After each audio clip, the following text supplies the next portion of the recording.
माता विंध्यवासिनी के धाम में त्रिकोण अपने आप में विशेष महत्व रखने वाला है।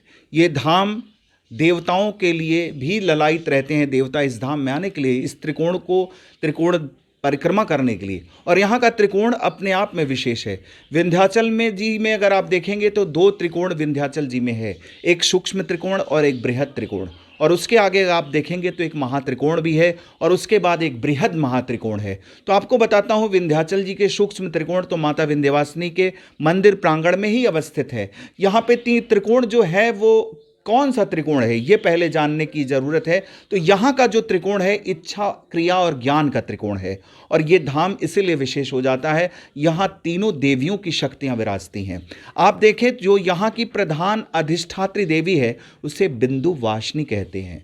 बिंदु के पॉइंट के बिना आप एक लाइन भी ड्रॉ नहीं कर सकते, और बिंदु वासिनी के बिना इस सृष्टि की परिकल्पना ही नहीं की जा सकती है। एक बार देवताओं ने माँ से पूछा था कि भगवती तुम कौन हो? सर्वे वे देवा देवी मुक्तस्तु काशी तुम, हे माँ तुम कौन हो? तो माँ ने कहा, साब्रवीत सुनो, अहम ब्रह्मस्वरूपिणी मत्तः प्रकृति पुरुषात्मकम जगत शून्यम चा शून्यम चा अहमानंदानंदो। मैं ही ब्रह्म हूँ, मैं ही वेद हूँ, मैं ही अवेद हूँ, मैं ही ज्ञान हूँ, मैं ही विज्ञान हूँ। ये भगवती ही सब कुछ है, ये देवताओं की समुच्च शक्ति है। और ये विंध्याचल धाम इसलिए विशेष है कि यहाँ की जो प्रधान अधिष्ठात्री बिंदु वासिनी है, बिंदु जो शून्य की अधिष्ठात्री है, इकाई का कोई मान नहीं होता, और उसके पीछे एक शून्य लगा दीजिए तो वो 10 हो जाएगा साहब। शून्य लगाते जाइए, 1 का मान बढ़ता जाएगा। तो ये धाम है जो खाकपति को शंखपति बनाता है। ये इच्छा की देवी है बिंदु वासिनी। और यहाँ से 3 किलोमीटर की दूरी पे एक भगवती विराजती है, वो खेचरी मुद्रा में है। वो आकाश की ओर मुख खोले हुए रक्तबीज संहारिका है।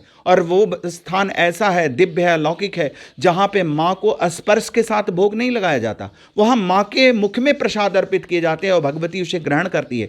तो माँ भक्तों को ये संदेश प्रेषित करती है कि तू आ मेरे पास, अपने समस्त विकारों को मेरे मुख में डाल दे और यहाँ से तू विकार मुक्त होके जा, विकार युक्त न रहे। तो ये क्रिया में सुधार करने वाली भगवती महाकाली है। तीसरी बिंदु पे जब आप चलते हैं तो वो आकाश मार्ग से, कंस के हाथों से आकाश मार्ग से इस धाम को ज्ञान का पीठ बनाने जो भगवती आई, जिसने कंस को वो गर्जना की थी कि ऐ कंस तेरी मृत्यु है अटल, तुझे मारने वाला आ चुका मैं चली विंध्याचल। वो इस धाम को ज्ञान का पीठ बनाने के लिए आई और बालिका रूप में मां आई। आप अष्टभुजा मंदिर चलिए, वो ज्ञान की पीठ है।